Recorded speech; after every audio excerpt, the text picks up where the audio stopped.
Pembahasan di malam hari ini kita akan membahas tentang 10 manusia atau 10 kelompok yang akan mendapatkan kedudukan terbaik di sisi Allah Subhanahu wa ta'ala. Siapa mereka? Inilah yang kita akan bahas di malam hari ini. Tidak memperpanjang muqaddimah karena pembahasannya juga cukup panjang. Langsung saja yang pertama disebutkan dalam sebuah hadis dari Abdullah ibn Busrin al-Aslami radhiyallahu anhu, dan hadis ini dikeluarkan Imam Tirmidzi dan juga Ahmad dan juga yang lainnya. Nabi SAW bersabda, khairukum man tala umruhu wa hasuna amaluhu. Sebaik-baik di antara kalian di sisi Allah Subhanahu wa taala adalah orang yang usianya dipanjangkan dan dia bisa memperbaiki amalnya. Hadis yang senada juga dikemukakan oleh Abi Hurairah radhiyallahu an. Dia mendengar Nabi SAW bersabda, ala unabbiukum bi khiyarikum. Maukah kukabarkan kepada kalian manusia terbaik di antara kalian? Qalu, para sahabat mengatakan, bala ya Rasulullah, tentu wahai Rasul. Maka Nabi SAW mengatakan, khiyarukum atwalukum a'mara wa ahsanukum a'mala. Sebaik-baik orang di antara kalian di sisi Allah adalah orang yang panjang umurnya dan dia bisa memperbaiki amalnya.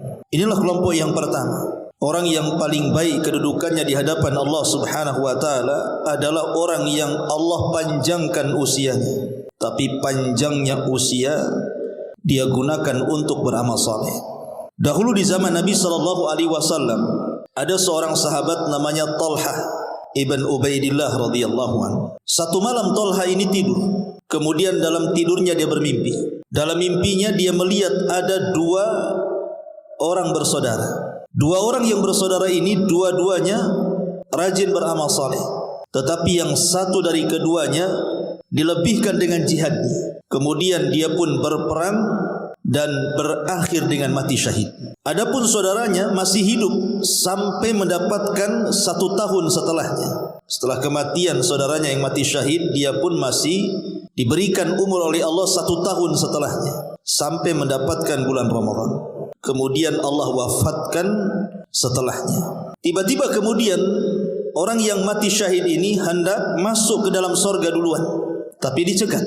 Justru kemudian saudaranya yang bukan mati syahid tetapi diberikan usia 1 tahun setelahnya, tiba-tiba dia pula yang masuk surga duluan dan saudaranya baru belakangan. Talha ibn Ubaidillah kemudian terbang. Kemudian dia bercerita mimpinya kepada para sahabat sampai heboh di antara para sahabat. Akhirnya kemudian perkara ini sampai kepada Nabi SAW. Kok bisa orang yang mati syahid dibelakangkan masuk surga dibandingkan saudaranya yang tidak mati syahid? Maka setelah sampai perkara ini kepada Nabi SAW, maka Nabi SAW mengatakan di hadapan para sahabat, kenapa kalian heran? Wa qad shalla kadza wa kadza sajdatan fa shama Ramadan. Boleh jadi setelah kemudian saudara yang mati syahid itu meninggal, orang ini ada kesempatan 1 tahun masih hidup. Selama 1 tahun dia gunakan untuk memperbanyak salat, kemudian puasa sampai mendapatkan Ramadan. Boleh jadi di bulan Ramadan dia mendapatkan Lailatul Qadar. Makanya para sahabat mengatakan, qalu bala ya Rasul, tentu wahai Rasul.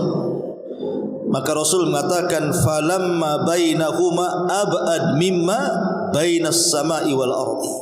Ya tentu jarak keduanya tentu antara langit dan bumi. Dari sini lihat kata para ulama, orang yang diberikan usia lebih, dia punya kesempatan untuk banyak beribadah. Padahal kan orang yang mati syahid itu kan masuk surga tanpa hisab. Tetapi saudaranya walaupun tidak mati syahid, tapi Allah berikan usia 1 tahun setelahnya, dia gunakan untuk beribadah, salat, puasa dan begitu seterusnya sampai mendapatkan Ramadan.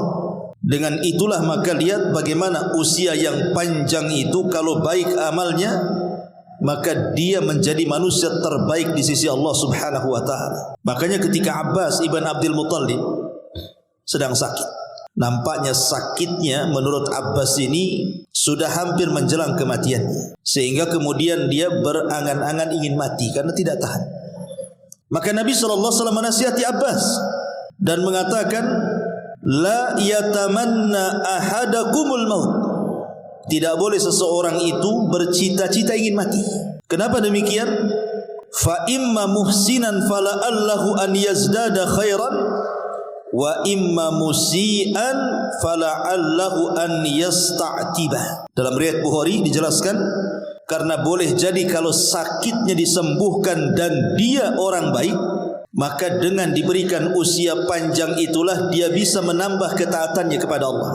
Tapi kalau dia orang jahat, kemudian disembuhkan dari penyakitnya, adalah kesempatan untuk bertobat. Ma'asyiral muslimin yang dimuliakan Allah Azza wa Jalla, dari sini tidak boleh seseorang itu berangan-angan ingin mati. Karena usia panjang, kalau niatnya kita untuk melakukan amal saleh dan ketaatan, maka akan menjadi manusia yang paling baik di hadapan Allah Subhanahu wa taala. Ini yang pertama. Karena usia panjang itu kalau untuk kejahatan ya lebih baik dipendekkan kan itu. Kalau panjang umur malah banyak maksiat.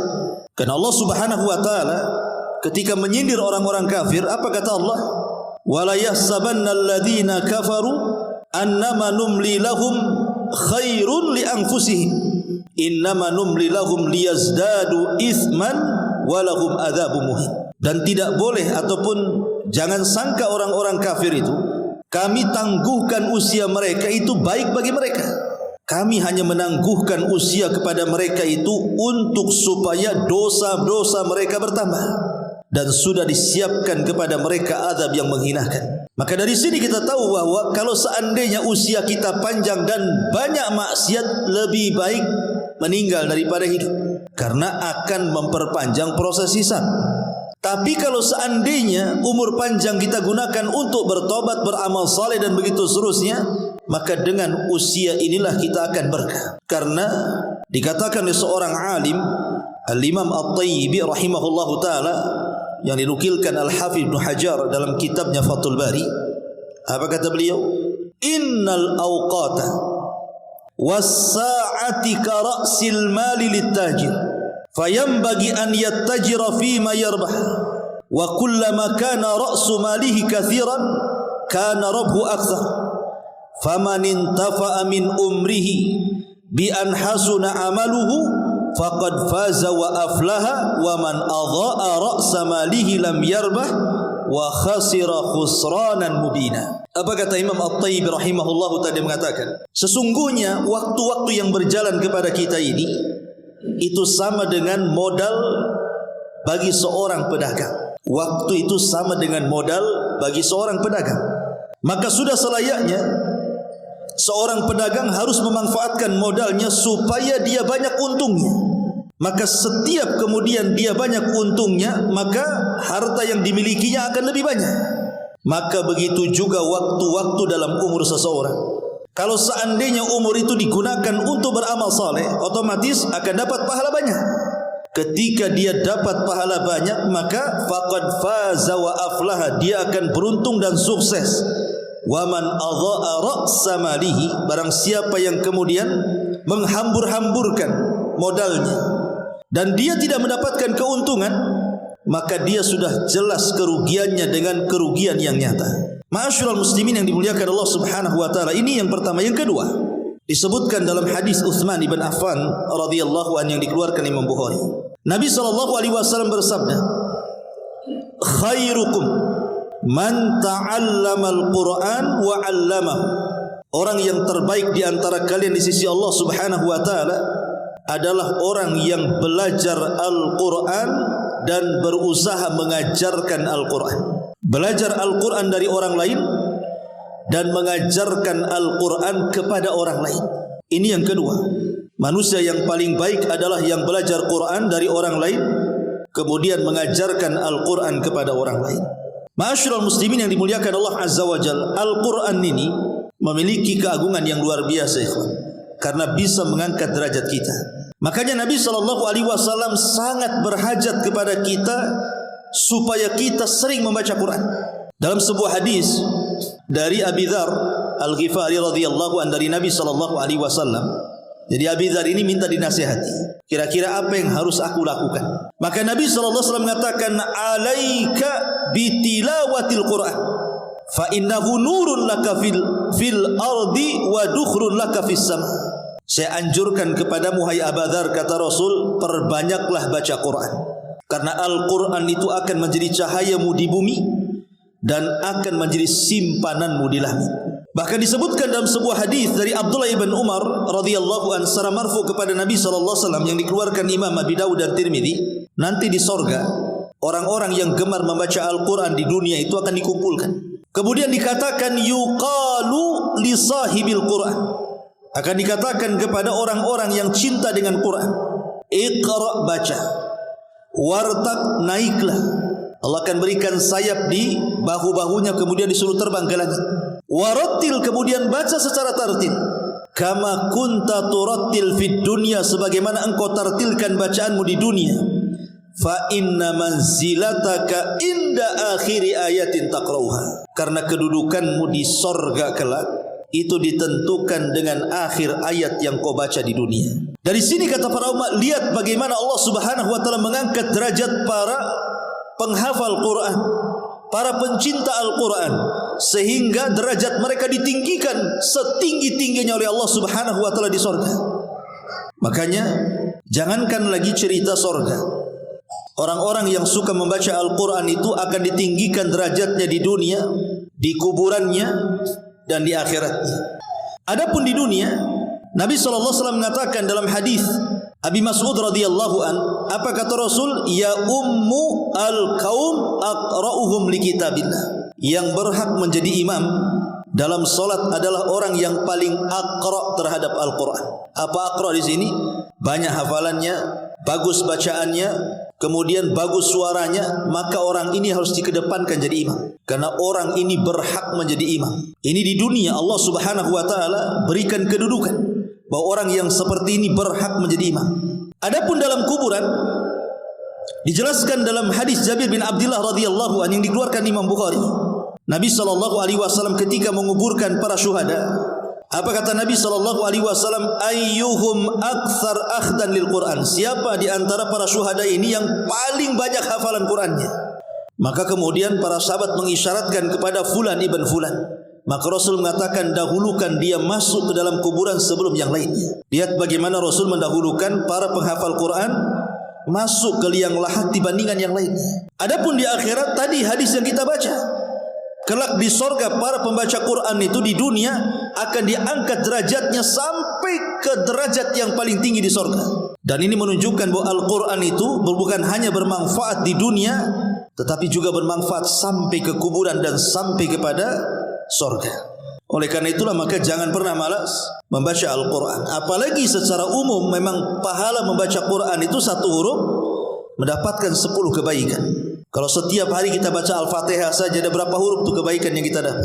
Apalagi kalau sampai 1 lembar, 2 lembar, apalagi sampai dihatamkan dalam sekian hari, tentu pahalanya jauh lebih banyak lagi. Kemudian yang ketiga adalah hadis yang dikeluarkan oleh Imam Al-Bukhari, di mana Nabi SAW diceritakan oleh seorang sahabat Nabi SAW, lam yakun Rasulullah SAW fahishan wala mutafahishan wa innahu kana yaqul inna khiyarakum ahasinukum akhlaqan. Nabi SAW tidak pernah berbuat keji dan tidak pula menyuruh orang untuk berbuat keji.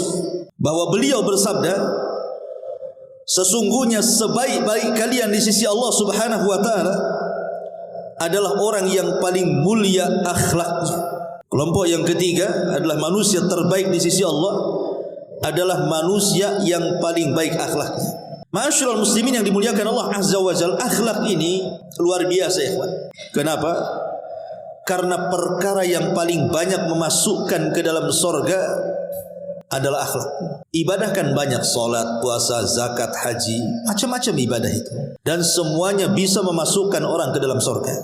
Tetapi akhlak ini adalah perkara yang paling banyak manusia masuk surga itu justru dari akhlaknya.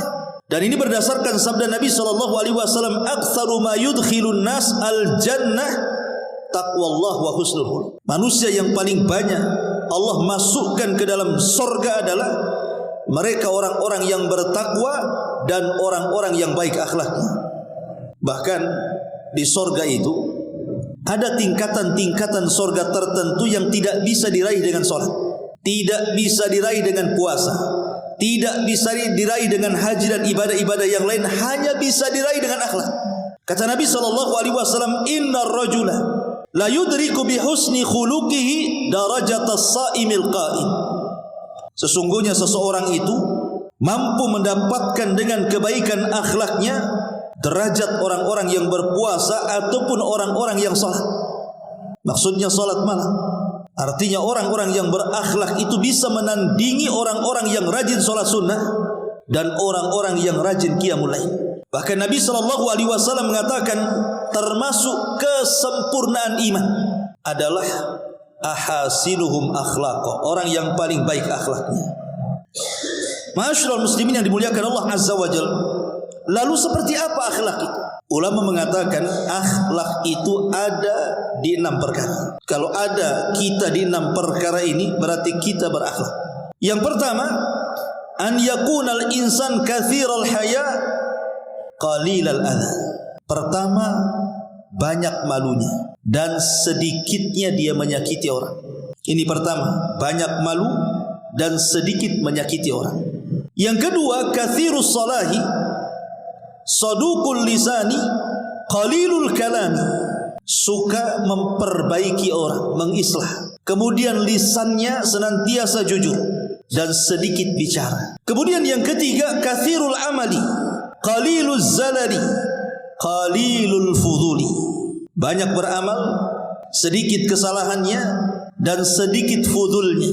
Fudul itu artinya berlebihan, entah berlebihan makan, berlebihan minum, berlebihan tidur, berlebihan bicara, dan begitu seterusnya. Kemudian yang keempat, barran wasulan waquran saburan syakuran radiyan haliman rafiqan afifan syafiqan. Barran, orangnya berbuat baik kepada orang tua. Wasulan, suka menyambung silaturahim. Saburan, orangnya sabar. Syakuran, suka bersyukur. Radiyan, ridha dengan pemberian Allah. Haliman, lembut. Rafiqan, halus. Afifan, menjaga kehormatan. Syafiqan, dan menyebar kasih sayang. Ini yang keempat. Yang kelima, la la'anan wala sabbaban wala nammaman wala mughtabban wala ajulan wala haqudan wala bakhilan wala hasuda. Yang kelima, tidak suka melaknat, tidak suka mencela, tidak suka mengadu domba, tidak suka menggibah, tidak terburu-buru, tidak pendengki, tidak bakhil, dan tidak suka hasad dengan orang. Ini yang kelima. Dan yang terakhir, basyashan hasyashan yuhibbu fillah wa yarda fillah wa yaghdabu fillah. Suka tersenyum, sumringah bahasa kitanya, mukanya senang, orang memandang pun senang. Kalau dia mencintai, dia cinta karena Allah. Kalau dia redha kepada seseorang, dia redha karena Allah. Dan kalau dia marah karena Allah Subhanahu wa ta'ala.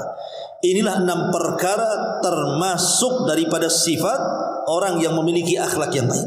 Ma'asyiral muslimin yang dimuliakan Allah Azza wa Jalla, ini yang ketiga. Yang keempat, disebutkan dalam hadis Abi Hurairah radhiyallahu anhu, dan hadis ini dikatakan hasan sahih.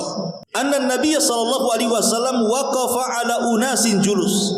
Jadi satu hari Nabi sallallahu alaihi wasallam pernah berdiri di tengah-tengah sahabat yang sedang duduk-duduk. Faqala, maka Rasul katakan di hadapan para sahabat yang sedang duduk-duduk itu, ala ukhbirukum bi khairikum min syarrikum. Maukah aku kabarkan kepada kalian orang terbaik di antara kalian dari orang terburuk di antara kalian? Mau aku kabarkan siapa orang terbaik di antara kalian di antara orang terburuk kalian? Fasakatu, sahabat diam. Maka Nabi SAW mengulang 3 kali. Faqala rajulun, tiba-tiba ada seorang laki-laki berdiri dan mengatakan, bala ya Rasulullah, akhbirna bi khairina min syarrina. Rasul, habarkan kepada kami siapa orang yang terbaik di antara kami dari yang terburuk di antara kami. Maka Nabi SAW mengatakan, khairukum man yurja khairuhu wa yu'man syarruhu wa syarrukum man la yurja khairuhu wa la yu'man syarruhu. Kata Nabi SAW, sebaik-baik di antara kalian di sisi Allah Subhanahu wa taala tentunya adalah manusia yang senantiasa diharapkan kebaikannya dan manusia aman dari keburukannya. Dan orang yang terburuk di antara kalian adalah orang yang tidak diharapkan kebaikannya dan orang tidak pernah merasa aman dari keburukannya. Di zaman Nabi, ikhwan, ada seseorang dari kejauhan itu mengarah ke rumah Nabi. Ketika itu Nabi dengan Aisyah radhiyallahu anha berada di dalam rumah itu. Jadi Nabi SAW tiba-tiba mengatakan kepada Aisyah, bi'sa ibnul ashirah, wa fi riwayatin bi'sa akhul ashirah. Kata Rasul, ya Aisyah, itu orang tuh yang mau ke sini tuh, itu manusia yang paling buruk yang pernah aku lihat. Kata Rasul, itu manusia yang akan datang kemari itu adalah manusia yang paling jelek, yang paling buruk. Maka Aisyah radhiyallahu anha terdiam ketika orang tersebut datang. Anehnya Nabi SAW malah lembut dengan orang itu. Kemudian setelah berbincang-bincang dengan halusnya, dengan lembutnya, dengan akhlaknya Rasul memperlakukan orang itu. Setelah pergi, Aisyah heran dan mengatakan, Rasul, tadi kau ngomong orang itu orang yang paling buruk, kenapa kau bersikap baik dengan dia? Apa kata Nabi SAW? Ya Aisyah, inna min syarrin nas man tarakahun nas ittiqa'a syarrihi. Wahai Aisyah, seburuk-buruk manusia adalah orang yang ditinggalkan manusia yang lainnya karena takut dengan keburukannya. Orang yang ditinggalkan manusia oleh orang lain, kita ditinggalkan orang gitu. Kenapa orang itu meninggalkan kita? Karena orang itu takut dengan kita berbuat jahat kepadanya. Artinya kebalikannya, mafhum mukhalafahnya, kalau seandainya orang itu suka dengan kedatangan kita karena kita ini diharapkan kebaikannya, maka kita menjadi manusia terbaik di hadapan Allah Azza wa Jalla. Contoh umpamanya, kita ini sering bantu orang, entah dengan tenaga kita, dengan waktu kita, dengan uang kita, dengan sedekah kita, dan begitu seterusnya. Secara otomatis orang-orang yang dibantu itu mereka mengharap kedatangan kita. Ketika mereka susah, mereka selalu mengharap dalam otaknya, kapanlah dia datang bantu saya. Kalau saya ngomong kayaknya segan sudah banyak bantu. Maka orang yang diharapkan kebaikannya orang lain yang seperti ini adalah, kata Rasul, khairukum, kalian sebaik-baik manusia di hadapan Allah Subhanahu wa taala. Karena sebaliknya, kata Nabi, orang yang paling buruk adalah orang yang manusia ditinggalkan orang lain karena takut keburukannya. Lalu kenapa Nabi SAW berbuat baik kepada orang yang dikatakan dia orang paling buruk di hadapan Aisyah? Karena Rasul SAW berbuat baik itu supaya dia jangan berbuat jahat. Makanya kita berbuat baik sama dia. Sebab orang jahat kalau dijahati makin jahat kan. Tapi orang jahat kalau kita baikin, mudah-mudahan kejahatannya tidak sampai kepada kita. Itu maksudnya tujuan Nabi SAW bermuamalah baik dengan orang yang jahat yang dikatakan Rasul kepada Ummul Mukminin Aisyah radhiyallahu anha. Satu hari Abi Dzar Al-Ghifari datang kepada Nabi SAW. Kemudian mengatakan, ya Rasulullah, ara'aita in dha'iftu am ba'dil amal. Rasul, bagaimana pendapatmu kalau aku tidak sanggup memperbanyak amal? Bagaimana pendapatmu kalau aku ini tidak sanggup banyak-banyak melakukan amalan? Mungkin ya hanya mencukupkan yang wajib-wajib saja. Adapun yang sunnah ini ya kadang-kadang dikerjakan, kadang-kadang tidak. Apa nasihat Nabi SAW? Dan ini juga nasihat bagi kita ya, yang kurang sunnah, kurang mengamalkan sunnah. Mungkin kita kurang sholat sunnahnya, kurang puasa sunnahnya, kurang sedekahnya, kurang baca Qur'annya, pokoknya kurang dari sunnah-sunnahnya lah. Bagaimana cara mengimbanginya? Maka Nabi SAW mengatakan kepada Abi Dzar ini, takuffu syarraka ya Abadzar anin nas, fa innaha sadaqatun minka ala nafsika. Kata Rasul, takuffa syarraka ya Abadzar anin nas, cukup engkau tahan, jangan sampai engkau berlaku jahat kepada manusia, karena itu bentuk sedekah untukmu kepada Allah Azza wa Jalla. Jadi kalau seandainya kita ini tidak banyak beramal, maka usahakan jangan menyakiti orang, itu maksudnya. Jangan menggibah orang, jangan menghina orang, jangan melaknat orang, jangan namimah kepada orang, jangan hasad kepada orang, jangan dengki kepada orang. Begitu maksudnya. supaya kekurangan kita dari segi amalan-amalan sunnah itu bisa ditempel dengan cara seperti itu. Ketika ada niat jahat tidak jadi, ketika mau mengucapkan kalimat kotor tertahan, ketika mau ghibah tidak mau. Justru itu yang bisa menandingi amalan-amalan yang kita tinggalkan dari amalan-amalan sunnah itu. Ma'asyiral muslimat yang dimuliakan Allah Azza wa Jalla, makanya ada seorang ulama salaf namanya Yahya ibn Mu'adz rahimahullahu ta'ala mengatakan, liyakun hadzal mu'min minka thalathatan. Hendaklah seorang mukmin itu harus punya 3 akhlak. Hendaklah seorang mukmin harus punya 3 perkara dalam hidupnya. Pertama, illam tanfa'hu fala tadur, wa illam tafrahu fala taghumma, wa illam tamdahu fala tadhummahu. Kalau engkau tidak bisa memberikan manfaat kepada orang, jangan mencelakakan orang. Kalau engkau tidak bisa membahagiakan hati orang, jangan membuat dia bingung ataupun stres gara-gara kita. Dan kalau kita tidak bisa memuji orang, jangan pula kita mencela orang. Apa kata Yahya bin Mu'adz? Kalau engkau tidak bisa memberi manfaat kepada orang, jangan menyakiti. Kalau engkau tidak bisa membahagiakan, jangan buat sedih. Kalau engkau tidak bisa memuji, jangan mencela. Inilah akhlak seorang mukmin. Ma'asyiral muslimin yang dimuliakan Allah Azza wa Jalla. Ini yang keempat. Yang kelima, hadis yang dikeluarkan dalam Sahihul Jami dan disahihkan oleh Syekh Nasiruddin Al-Albani rahimahullahu taala. Nabi sallallahu alaihi wasallam mengatakan, khairukum man at'ama at-ta'ami wa radda as-salam. Orang yang paling baik di antara kalian di sisi Allah adalah orang yang suka memberi makan kepada orang lain dan suka menjawab salam dari salamnya orang lain.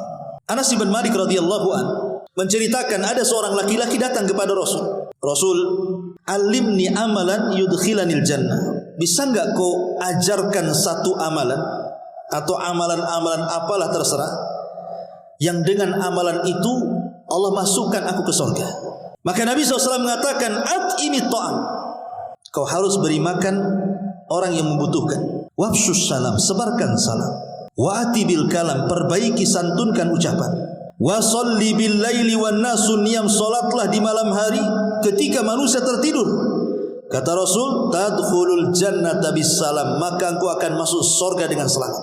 Dan 4 poin ini adalah 4 poin yang pertama kali dikhutbahkan Rasul saat hijrah dari Mekah ke Madinah. Dan Nabi SAW ketika pertama kali khutbah di Kuba, 4 poin inilah yang dikhutbahkan Rasul SAW. Wahai manusia, berikan makan kepada orang-orang yang membutuhkan.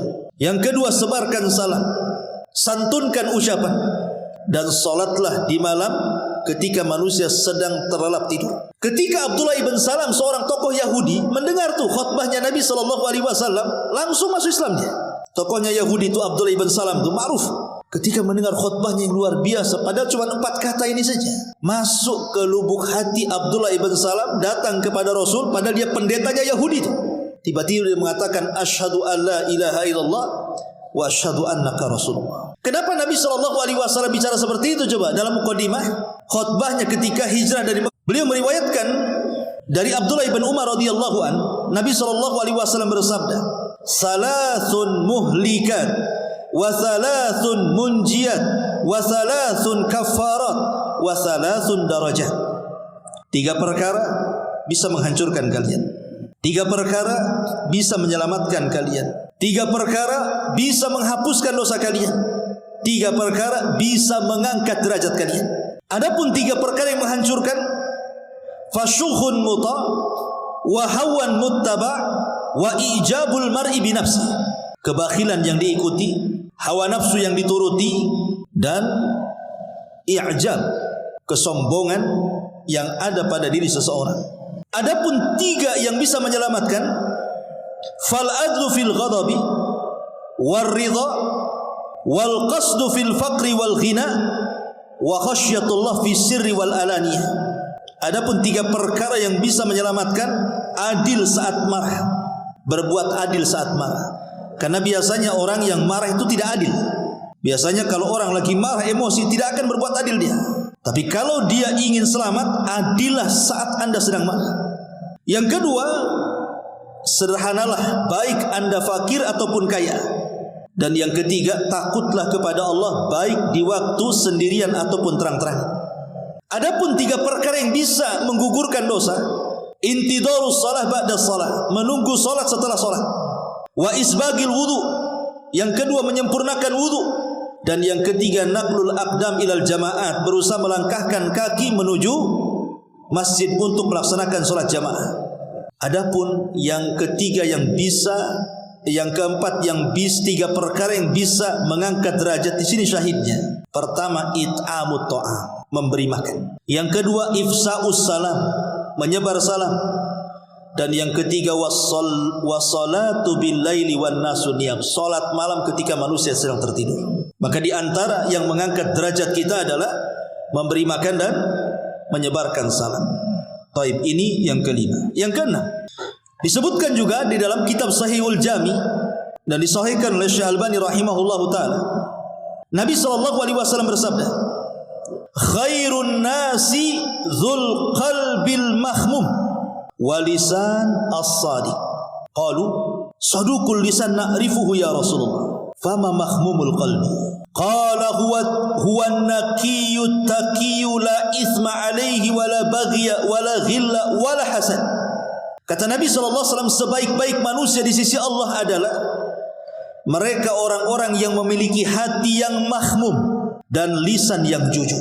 Sahabat bertanya, Rasul, kalau lisan jujur kami tahu, hati yang mahmum itu apa? Jadi kalau lisan yang jujur, kata sahabat, kami sudah tahulah itu definisinya. Lah, hati yang mahmum itu seperti apa?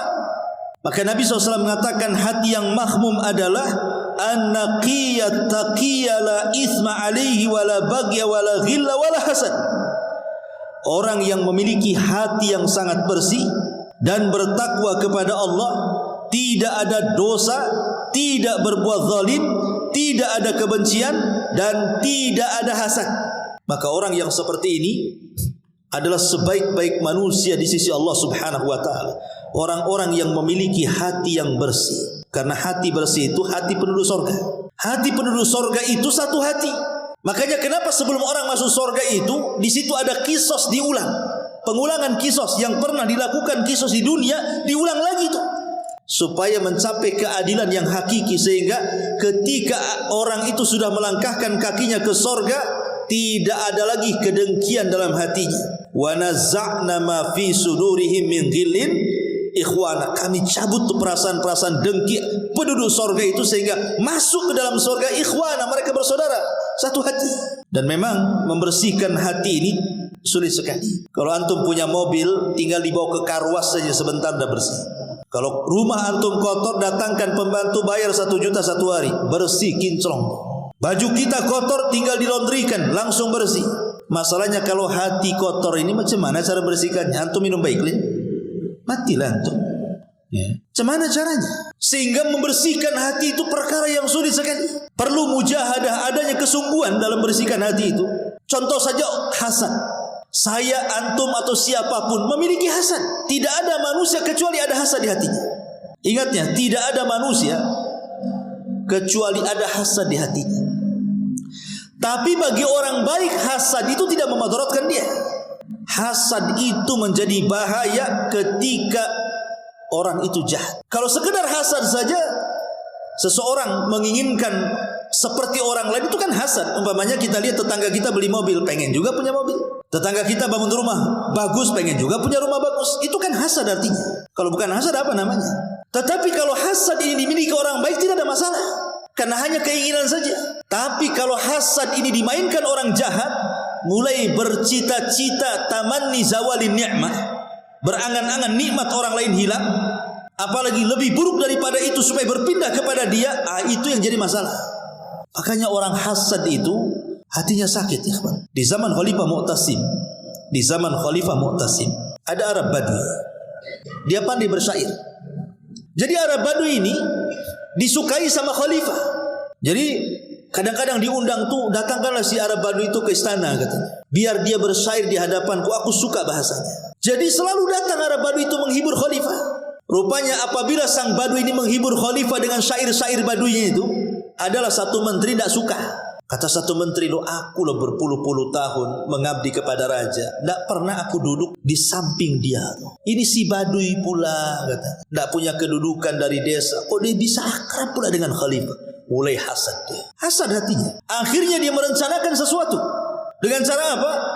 Jadi satu hari raja ini meminta kepada sang menteri ini untuk memanggil Arab Baduy menghibur khalifah. Di sini ada kesempatan membuat makan. Dengan cara apa? Diajak makan ke rumahnya, ke rumah sang menteri itu. Kemudian dikasih makan makanan banyak sekali, tapi semua makanannya itu berbau. Jadi menyisakan bau di mulutnya. Mungkin kalau sekarang ini makan pete, makan jengkol, makan apa yang kalau ngomong itu habis makan itu keluar baunya. Karena tahu dia akan menghadap khalifah, dibuat bau mulutnya. Lah sebelum Arab Baduy ini datang kepada khalifah, si menteri ini sudah duluan datang kepada khalifah dan mengatakan, ya khalifah, ada kabar yang tidak enak bagimu tentang Arab Baduy itu. Kata khalifah, ada apa? Dia kan orang baik, suka menghibur aku. Iya, tapi tahu enggak wahai Khalifah Mu'tasim, si Arab Baduy itu memfitnah kamu di luar sana, bau mulutmu bau, kata. Jadi menuduh khalifah mulutnya bau. Dan itu sudah tersebar di fitnah kau sama si Baduy itu. Baduy ngomong kemana-mana, mulut khalifah bau, kata. Marahlah khalifah. Kalau gitu datangkan si Baduy itu. Datang si Baduy. Karena si Baduy kan habis makan gak enak kan. Kalau dia ngomong sama khalifah kan takut bau. Jadi dia nutup lah, ngomong sambil nutup mulut. Ini kata khalifah, oh betul. Kenapa dia nutup mulut? Berarti betul kata sang menteri. Karena dia takut bau mulutku sampai kepadanya. Tuh lihat hasadnya kan. Di sini hasadnya. Akhirnya marah khalifah. Kenapa? Khalifah tidak tahu maksudnya nutup mulut kan. Dikiranya betul kata si menteri bahwa si Baduy ini ngomong mulut khalifah bau. Makanya dia kalau ngomong begini. Akhirnya khalifah diam-diam memanggil seseorang untuk mengambil kertas dan pena. Diambilnya kertas dan pena itu. Kemudian ditulis. Sesampainya surat ini, penggal kepala si Baduy ini, katanya. Itu isi suratnya. Si menteri dari kejauhan melihat khalifah memberikan kertas kepada si Baduy karena sudah hasad. Apa ini? Saya sudah bilang si Baduy ini fitnah khalifah, kok sekarang dia dapat hadiah pula dari khalifah ini. Jangan-jangan kertas itu disuruh mengambil harta. Akhirnya kemudian setelah khalifah memberikan kertas kepada si Baduy untuk diantarkan ke tukang jagal, berangkat sampai di pintu istana, kata si menteri, tunggu dulu kan. Enak kali kau dapat hadiah, kata. Gimana kalau seandainya aku yang antar kertas itu, katanya. Kata si Baduy, dengan senang hati, ambillah kertas ini. Nggak ada yang tahu isinya apa. Tahu-tahu dibawalah sama si menteri ke tukang jagal, dia pula yang dipenggal lehernya. Sang khalifah bingung, yang disuruh dipenggal si Baduy, kenapa pula si menteri yang dipenggal? Jadi dipanggillah si Baduy itu, suruh cerita. Kenapa kau kasih kertas itu kepada si menteri? Maka si Baduy cerita mulai dari awal. Dia datang dijamu, kemudian gak enak bau, makanya saya ngomong gini kan. Akhirnya khalifah baru tahu kelicikan sang menteri. Apa kata dia? Dia mengatakan, alangkah adilnya hasad itu, katanya. Alangkah adilnya hasad itu. Hasad itu sudah berbuat adil, katanya. Makanya ada istilah halakal hasid qoblal masud. Terkadang orang yang hasad itu lebih hancur dibandingkan orang yang dihasadi kan. Walaupun tak jarang orang yang dihasadi bisa hancur gara-gara hasad. Karena hasad ini bagian daripada sihir masalahnya. Lahir padanya penyakit ain. Makanya kita disuruh berlindung kepada hasad seperti berlindungnya kita kepada syaitan. Min syarri hasidin idza hasad. Itu contoh penyakit hati. Maka orang yang terbaik adalah orang yang hatinya bersih, bukan hanya dari hasad, dari semua penyakit hati. Kata Rasul, itulah sebaik-baik manusia di sisi Allah Subhanahu wa taala. Ini yang ke-6, yang ke-7. Disebutkan juga dalam Sahih Adabil Mufrad. Adabil Mufrad adalah karya Imam Bukhari selain daripada Sahih. Kitab As-Sahih, Adabil Mufrad. Nabi sallallahu alaihi wasallam bersabda, "Khairul ashabi indallahi khairukum li sahibihi." Sebab kalau kita mencintai seutuhnya, sekali ada masalah, sakitnya itu dalam kali. Sebagaimana kita benci seutuhnya, mau berkawan itu sulit sekali. Makanya cintai sekedarnya, benci sekedarnya. Karena terkadang orang yang dicintai bisa benci, terkadang orang yang dibenci pula bisa kita cintai. Begitulah sederhana dalam bersikap itu maksudnya. Makanya kalau kita lihat para sahabat Nabi SAW yang tadinya hendak membunuh Rasul, tiba-tiba menjadi sahabat Rasul. Contoh Zubair ibn Mut'im radhiyallahu anhu. Itu sudah bermaksud membunuh Nabi dari Mekah itu. Dia sudah titipkan keluarganya. Kemudian dia bawa pedang dari Mekah berjalan ke Madinah. Sampai di kota Madinah pas waktu maghrib. Itu kesempatan membunuh Nabi karena Rasul sedang sholat maghrib dan masjidnya gelap dan orang sholat tidak bersenjata. Apalagi di kota Madinah. Dan tidak ada yang curiga dengan dia. Ketika dia menyelinap di samping masjid dan sudah ada kesempatan menghunus pedang menyerang Rasul, tiba-tiba Nabi SAW di sholat maghrib itu membaca surah Toha sampai kepada ayat am khuliqu min ghairi syai'in am humul khaliqun am khalaqus samawati wal ardi bal la yuqinun. Apa kata Jabir? Hatta kada qalbi an yatir, hampir-hampir hatiku terbang mendengar ayat itu. Setelah itu dia sarungkan pedangnya menunggu Rasul selesai sholat maghrib. Setelah sholat maghrib dia datang kepada Rasul dan mengatakan asyhadu an la ilaha illallah wa asyhadu annaka Rasulullah. Ya Muhammad, dulu tidak ada manusia yang paling kubenci kecuali kamu, sekarang tidak ada manusia yang paling aku cintai kecuali kamu. Lihat, ma'asyiral muslimin yang dimuliakan Allah Azza wa Jalla. Jadi bersahabat itu penting karena seseorang itu terkadang perlu berteman. Tetapi ingat bahwa agama kita pun bisa terpengaruh dengan agama teman. Kata Rasul, al-mar'u ala dini khalili. Seseorang itu tergantung agama kawannya. Uqbah bin Abi Mu'aid itu penggemar Nabi. Walaupun di atas kejahiliahannya, di atas kesyirikannya, tapi dia suka bersenandung syair. Dan apabila dia mendengar Al-Quran yang dibacakan Rasul, disangka syair. Sehingga dia suka dengan lantunan-lantunan Al-Quran itu. Akhirnya jatuh cinta dengan Nabi. Tapi tak mau masuk Islam. Hanya suka kalau Rasul ngaji. Lama-lama suka dengan Nabi. Tapi tak mau juga masuk Islam. Uqbah bin Abi Mu'aid. Pokoknya dia suka ketemu Nabi, suruh baca Quran, didengar sama dia. Jadi satu hari, karena dia saking sukanya dengan Nabi SAW, ingin menghormati Rasul dengan cara apa? Mengundang makan di rumahnya. Dimasakkan masakan yang enak. Kemudian diundang Nabi. Masalahnya ketika sampai di rumah, Nabi tak mau makan. Kata Uqbah, makan wahai Muhammad. Kata Rasul, tidak. Makanlah. Enggak, kata. Dan aib kalau tamu-tamu makan masalahnya. Kata Uqbah, bagaimana caranya supaya kau mau makan di rumah? Kata Nabi SAW, bersyahadatlah wahai Uqbah. Kalau engkau bersyahadat, asyhadu an la ilaha illallah, asyhadu anna Muhammad Rasul, aku akan makan. Karena aku ini seorang musyrik. Tidak boleh makanan orang musyrik. Karena kan di zaman itu kan kita tahu bahwa makanan orang-orang Mekah itu, makanan pokoknya daging kambing. Lain dengan Madinah kan itu ya. Dan kambing disembelih. Sementara sembelihan orang musyrik haram kan gitu.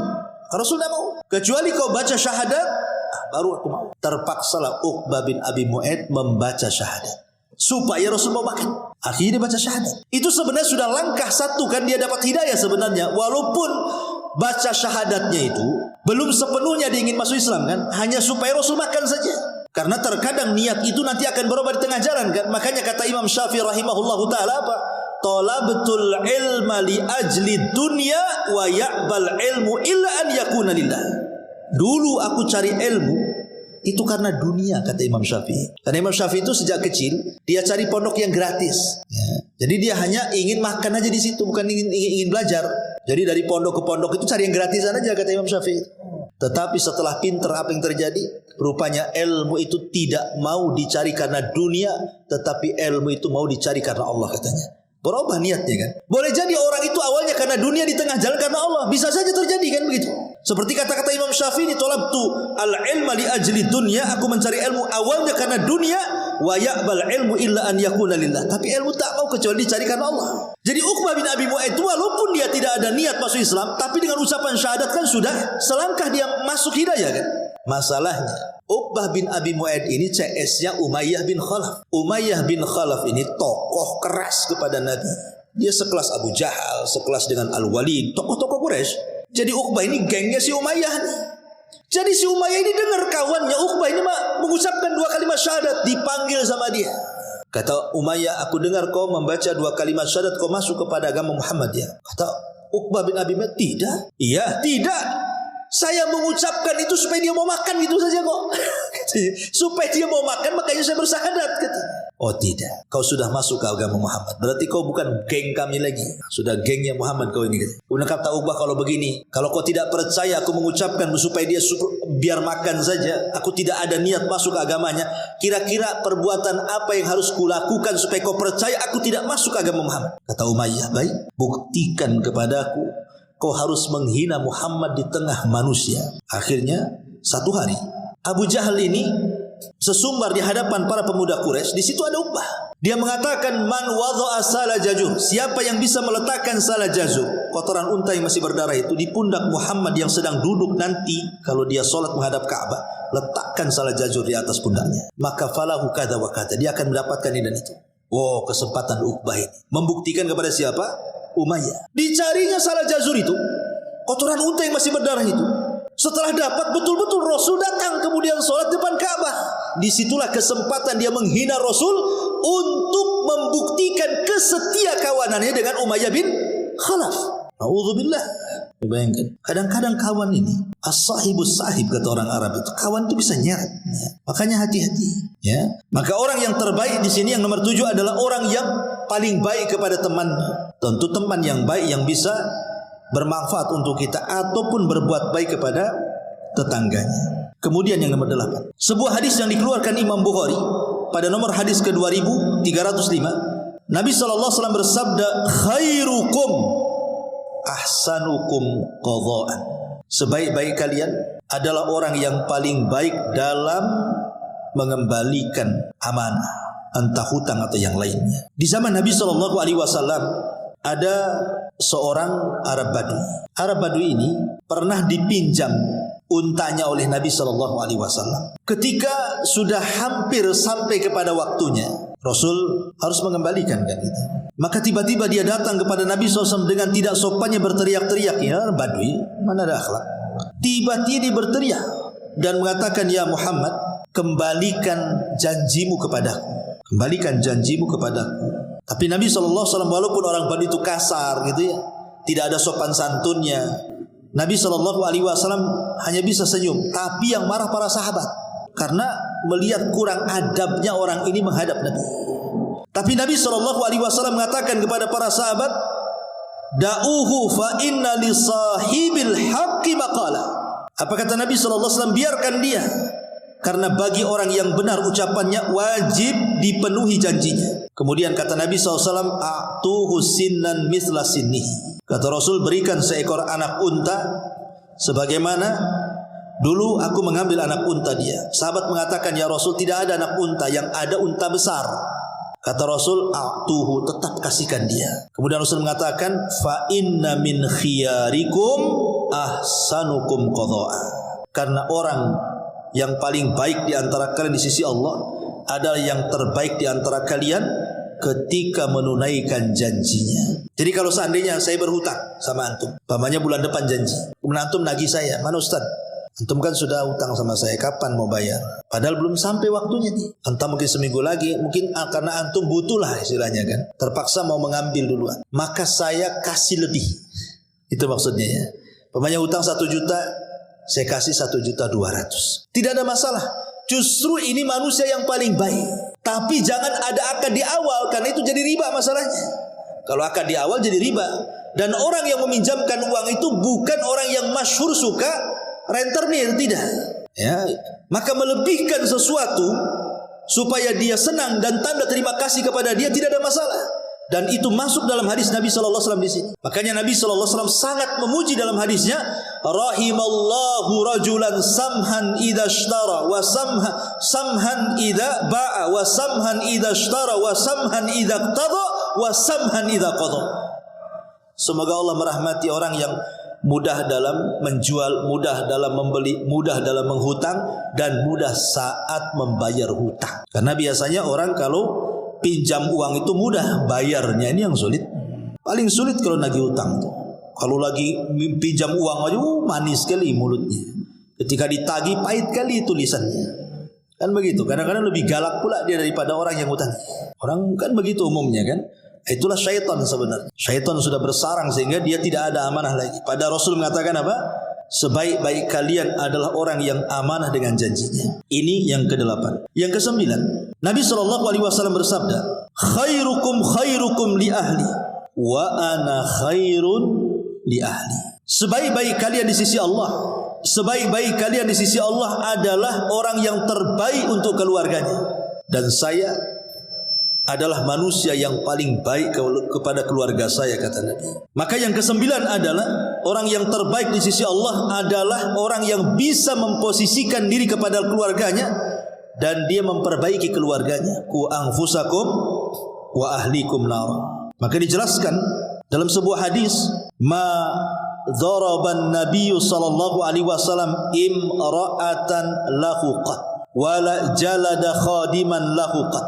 Rasul tidak pernah memukul satu wanita pun. Rasul tidak pernah memukul satu pembantu pun. Kemudian ketika Muawiyah ibn Haidah radhiyallahu an bertanya tentang apa hak kepada seorang istri, maka Rasul mengatakan la tadribil wajha, jangan kau pukul wajahnya, wala takbah, dan jangan kau jelek-jelekan dia, wala tajur, dan jangan kau menghajar dia, illa fil baiti, kecuali dalam rumah. Karena kebanyakan laki-laki kalau tak ada iman, atau terkadang yang sudah ngaji juga, mungkin ngajinya baru atau gimana kan, terkadang dia bisa mukul keluarganya, dan sasaran pukul mesti wajah kan begitu ya. Padahal Allah Subhanahu wa taala ketika menciptakan Adam itu, Allah bentuk Adam itu ala suratihi, wajahnya seperti bentuk yang sangat indah sekali. Makanya kenapa kemudian kita tidak boleh memukul wajah? Karena memukul wajah itu sama dengan menyakiti sang penciptanya Allah Subhanahu wa taala. Rasul itu hanya membolehkan memukul itu selain wajah, itu pun pukulan kepada keluarga itu dzarban ghairu mubarrih kan begitu. Pukulan yang tidak berbekas, dan itu pun sudah las, artinya sudah tidak bisa lagi kita bersama, bahasanya kan begitu. Karena pukulan itu sudah terakhir kan. Apa kata Allah Subhanahu wa taala?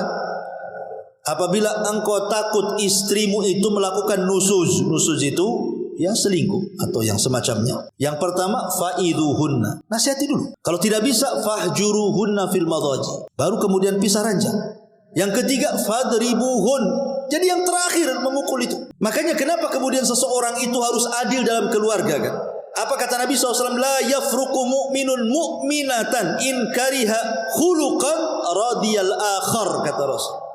Tidak boleh seorang suami mencela istri atau sebaliknya. Kalau tidak suka dengan akhlaknya, maka lihat kebaikannya. Sebelum kita ini ngomong kasar, mukul atau apa, lihat kebaikan. Kebaikan istri itu lebih banyak ataukah lebih sedikit kan itu? Atau sebelum istri ngomong kasar sama suaminya, lihat kebaikan suaminya lebih banyak ataukah lebih sedikit, supaya bersikap adil di situ maksudnya. Ini yang nomor 9. Dan yang terakhir, hadis yang dikeluarkan Imam At-Tabrani, al-mu'minu ya'laf wa yu'laf wala khaira fi man la ya'laf wala yu'laf wa khairun nas anfa'uhum linnas. Orang yang beriman adalah orang yang ramah dan diperlakukan dengan ramah. Tidak ada kebaikan bagi seseorang yang tidak berbuat ramah, dan tidak pula pada seseorang yang tidak diperlakukan dengan ramah. Kemudian kata Rasulullah, sebaik-baik kalian di sisi Allah adalah orang yang paling bermanfaat bagi manusia yang lainnya. Kehadiran kita di tengah-tengah masyarakat itu kalau bisa bermanfaat untuk mereka. Ada kerja bakti ikut gitu. Tetangga sakit bantu. Tetangga butuh bantuan bantu. Pokoknya bermanfaat, banyaklah hal-hal yang bermanfaat itu. Kata Nabi SAW, salah satunya adalah sururun tudkhiluhu ala qalbil muslim, kebahagiaan yang kau tanam ke hati seorang mukmin. Dan ini amalan yang paling afdal, namanya jabrul qulub ya, menempel hati orang. Itu amalan yang paling dicintai Allah. Ketika ada orang sedih, kita hibur, akhirnya ngurangi kesedihannya gitu ya. Ketika susah kita bantu, ngurangi kesusahannya. Itu disebut jabrul qulub. Karena aneh manusia ini, kadang-kadang contoh saya sudah sibuk dengan pekerjaan saya sibuk dengan istri saya sibuk dengan anak saya sibuk dengan masalah saya. Tiba-tiba antum datang menghina saya, menggibah saya, mencaci maki saya lagi sibuk, antum datang menyibukkan lagi saya kan itu. Dengan kesibukan kita aja di rumah itu sudah luar biasa. Jangan kemudian kita datang menyibukkan orang lain. Harusnya kita kurangi beban orang, ini tidak ditambahkan beban orang lain. Kadang-kadang kita ini harus banyak melatih diri untuk memberikan uzur gitu maksudnya. Kalau ada saudara kita salah itu, kasih uzur. Kalau perlu 100 uzur. Oh enggak lah, mungkin dia begini begitu. Supaya ketika memberikan uzur itu, supaya kita tidak langsung bersikap dengan sikap yang tidak baik. Nanti menyakiti orang. Gara-gara ucapan kita tadinya ke masjid, jadi tidak ke masjid. Siapa yang dosa? Orang ini hari-hari ke masjid. Gara-gara ucapan kita sama dia, akhirnya enggak ke masjid. Siapa yang dosa di sini? Kita jadinya kan. Gara-gara kita dia enggak ke masjid. Kan gitu ya kan. Ma'asyiral muslimin yang dimuliakan Allah Azza wa Jalla, maka yang terakhir adalah kata Nabi SAW, khairun nasi anfa'uhum linnas. Sebaik-baik manusia adalah yang bermanfaat bagi manusia yang lainnya. Rawahu Tabrani. Wallahu alam.